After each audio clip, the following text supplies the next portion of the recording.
orang juga udah mengerti hal itu, minta maaf sama orang tua. Tapi orang tua nggak maafkan, dia tamannya sama-sama. Lah karena dia juga inginnya dimaafkan orang tuanya. Lah nggak perlu, yang penting seorang itu minta maaf kalau salah. Masalah dimaafin atau enggak itu urusan orang yang dia mintain maaf sama Allah, bukan dengan dia. Sudah, yang penting kita minta maaf, itu urusan kita dengan Allah. Iya, menggugurkan kalau kita itu merasa nanti kalau minta maaf diterima, lah itu kan ego. Sama seperti, Ji, saya pinjam uang boleh enggak? Wah, saya lagi nggak punya uang, marah lah saya loh. Pinjam uang nggak dipinjemin kok marah, gimana sih? Kan gitu, ada ego. Lo kok lucu kan gitu. Nah, di titik inilah sebenarnya Quran menjadi sifat. Makanya kita diajarkan dalam Islam ini selalu menjadi taat kepada Allah Ta'ala, agar penyakit itu tidak ada. Kalau diuji dengan tidak enak, nggak ngerutu, nggak protes sama Allah Ta'ala, kan gitu ya. Yang seperti ini harus diketahui, itulah sifat dari Quran. Jadi kita itu senantiasa, kita manusia itu jujur itu sangat sering berbuat dosa, sangat sering berbuat dosa. Umpamanya begini, umpamanya kita dikasih waktu nih bekerja. Di dalam bekerja itu otak kita itu kemana saja coba? Kalau otak kita itu hanya ngejar uang, dosanya di situ.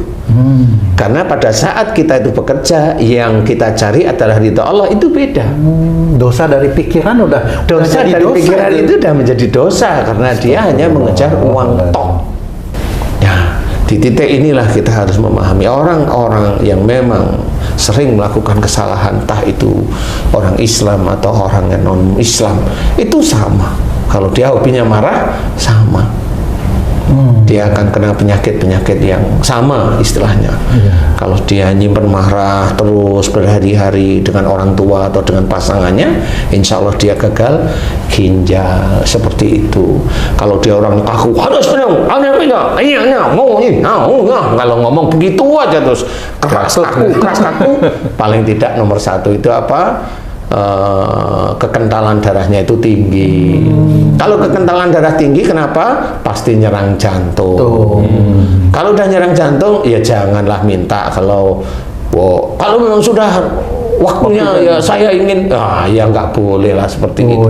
Itu namanya sombong. Iya, nantangin Allah Ta'ala. Sama aja kalau diambil, emang yakin dia itu mamanya orang-orang tersebut itu pasti masuk surga. Walau alam, nggak ngerti. Bener Pak. Dari kekakuan, dari keras dan sebagainya itu ya seperti itu. Jangan menganggap bahwa saya kan kayak Umar loh. Emang tahu Umar beneran? Iya, baru tahu cerita. Ya, jangan gitu kan, kayak baru cerita kan gitu ya. Siapa tahu malah Sayyidina Umar itu malah habis itu memeluk Islam, Panglima Rasul itu jadi lemah lembut, kan nggak tahu. Lah ya lembut beneran, jangan mau lu itu kan nafsumu, nggak boleh seperti itu. Nah akhirnya apa? Sifatnya yang mana? Walaupun dia hafal Quran, sifatnya yang mana? Dari sakitnya itu sendiri dia nggak bisa menyelesaikan. Sifatnya yang mana? Karena apa? Karena dia keluar dari jalur syariat sebenarnya. Keras, kaku, nggak boleh, nggak boleh menjalankan, mengaplikasikan Quran itu mendatangkan kebaikan, itu sifat jadinya Pak Ustadz. Iya. Mohon ampun itu juga sifat. Iya itu sifat. Iya, karena memang belum ditemukan aja. Tapi saya cerita ini loh, banyak orang-orang yang sudah bertemu dengan saya atas izin Allah, sakit, diberi kesembuhan oleh Allah Ta'ala. Kalau dia mau kembali ke jalan Allah Ta'ala, ya insya Allah diberi kesembuhan. Yang buta matanya, yang sarafnya mati, alhamdulillah diberi kok oleh Allah Ta'ala kesembuhan. Yang glukoma nggak bisa melihat sama sekali, sama itu. Kalau dia mau kembali ke jalan Allah, diberi kok kesembuhan banyak. Yang HNP, saraf terjepit, yang ketemu sama saya sudah terseok-seok 1 tahun, lah ketemu sama saya asal dia mau kembali, lo langsung enak kok kakinya, apalagi mau dicari. Hanya cuma mau memohon ampun kepada Allah Ta'ala mulai hari ini aja, mau insya Allah lakukan setiap kali terus, dan mau meminta maaf sama suamimu mau, atau mau minta maaf sama istrimu mau, dia mau. Jangan diulang lagi karena Allah. Jangan diulang lagi yang jelek itu karena Allah. Bukan jangan diulang lagi agar sembuh, tidak boleh. Oh. Kalau agar sembuh itu dunia. Itu tidak boleh seperti itu. Karena Allah sebenarnya. Mau memohon ampun kepada Allah Ta'ala terus-menerus setiap hari. Selesai sholat, insya Allah mau. Jangan ulang lagi, insya Allah selesai. Seperti itu. Nah, itulah sifat. Kenapa? Diajak dia kembali ke jalan Allah Ta'ala, mau memohon ampun, istiqomah mohon ampun, tidak mengulang apa yang dia lakukan, kan begitu. Nah, itulah sifatnya. Nah, makanya coba kalau kita lihat banyak teman-teman dakwah itu yang sakit kemudian nggak bisa apa-apa, padahal dia juga hafal Quran. Iya, benar ya. Dia yang mana coba? Banyak yang seperti itu. Nah, itulah yang harus kita ketahui bahwa sifat itu harus dikerjakan. Makanya di istilahnya itu tadi ya salah satu ayat Quran dijelaskan, ya ayyuhan nas qad ja'atkum mau'izatun mir rabbikum wa syifaa'un lima fis sudur wa huda wa rahmatul lil mu'minin. Dijelaskan penyembuh penyakit dalam dada ada hati. Berarti hati ini iman kepada Allah Ta'ala. Kalau dia tidak iman, marah. Kalau dia tidak iman, egois. Kalau dia tidak iman, dia itu diemin suaminya. Kalau dia tidak iman, dia ngecengin istrinya. Kalau dia tidak iman, dia nggak peduli dengan ayahnya. Kalau dia tidak iman, kan begitu intinya. Kalau dia tidak iman, dia itu murka dengan uang yang bukan miliknya. Begitu. Kalau dia tidak iman, dia sholatnya untuk kaya. Begitulah yang tidak iman kepada Allah Ta'ala. Semuanya disuruh oleh Allah Ta'ala. Inna sholati wa nusuki wa mahyaya wa mamati lillahi rabbil alamin. Dijelaskan bahwa sholat, ibadah, hidup dan mati itu hanya untuk Allah, bukan untuk dunia malahan. Nah, inilah sebenarnya. Jadi kalau kita iman kepada Allah Ta'ala, semua unsur di dalam ayat Quran itu memang sifat.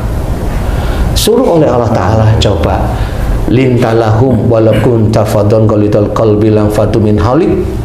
Dijelaskan, lemah lembutlah kamu kepada mereka. Jika sikap kamu keras, lagi berhati kasar, maka mereka akan menjauh dari sekitarmu. Jelas oleh Allah Ta'ala bahwa sebenarnya dilarang orang itu bersikap keras, hati kasar, dilarang. Tapi banyak dari kita yang begitu, banyak karena dia nggak iman kepada Allah Ta'ala. Dia tahu imannya itu sholat tok, dia tahu imannya itu hanya baca Quran, dia tahu iman itu hanya tahu malaikat, dia tahu iman itu dengan takdir. Iya, dia tahu iman itu hanya dengan hari akhir. Tapi iman itu, dia itu iman beneran dalam hati atau iman itu ngerti. Kan beda. Kalau dia hanya ngerti, ya nggak masuk iman. Tapi kalau memang kadar iman itu kuat, umpamanya Haji J mau melakukan suatu hal yang tidak baik, tahu ada malaikat atid, nggak mau. Nah, itu iman. Haji J bersedekah, berinfak, memberikan sebesar apa, mau cerita sama temennya, ingat ada malaikat atid, tidak boleh diem, nggak jadi. Itu iman kepada Allah Ta'ala. Seperti itu. Nah, itulah iman kepada Allah Ta'ala, selalu terjaga hati.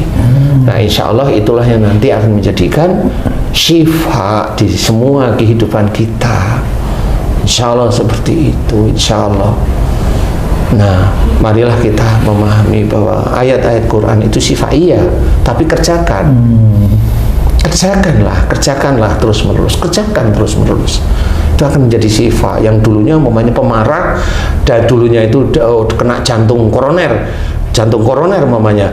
Kemudian dia nggak mau lagi marah, nggak mau. Tiba-tiba dia tes general check up, kok koroner saya hilang. Nah, itulah sifat. Yang dulunya dia suuzon, dia tahu nggak boleh suuzon, dia mohon ampun. Kemudian yang dulunya dia tuh tiap 3 hari sekali pusing, dia udah 1 tahun 2 tahun nggak pernah pusing lah, karena dia mohon ampun, karena dia suuzonnya. Kalau mau suuzon, astagfirullahaladzim, mau suuzon, astagfirullahaladzim, kan gitu sebenarnya. Nah, itulah sifat. Makanya kayak Haji J tadi cerita, sampai Quran dicelupin airnya diminum. Nah, itu kan karena tidak tahu. Tapi ada gitu dia. Banyak, astagfirullah. Iya, karena nggak dijelaskan. Bukan fisik yang dimasukkan Pak Ustadz ya. Iya. Kalau Qurannya di atas lemari udah 10 tahun nggak dibaca, itu kan debu semua. Malah udah sakit perut lah ya. Dia mau ngilangin pusing malah sakit perut. Jadi insya Allah belajar beneran mengerjakan isi Quran, memahami, mengerjakan, kerjakan sunnah-sunnah Rasulullah yang diajarkan Rasul dari mulai kita bicara yang baik, tertib. Nah ini harus pahami bahwa syifa itu seperti itu. Ya, kalau kita memang besok kita itu di akhirat ingin disembuhkan oleh Allah Ta'ala dari api neraka, ya sudah kerjain aja isi Quran dengan mengerjakan sunnah-sunnah Rasulullah. Nah, mudah-mudahan kita selamat nanti dunia wal akhirah. Insyaallah. Wallahu a'lam. Amin. Alhamdulillah. Alhamdulillah. Terima kasih banyak Pak Ustadz kajiannya. Sahabat beriman dimanapun berada, demikian perjumpaan kita kali ini. Terima kasih atas perhatiannya. Wassalamualaikum warahmatullahi wabarakatuh. Waalaikumsalam warahmatullahi wabarakatuh.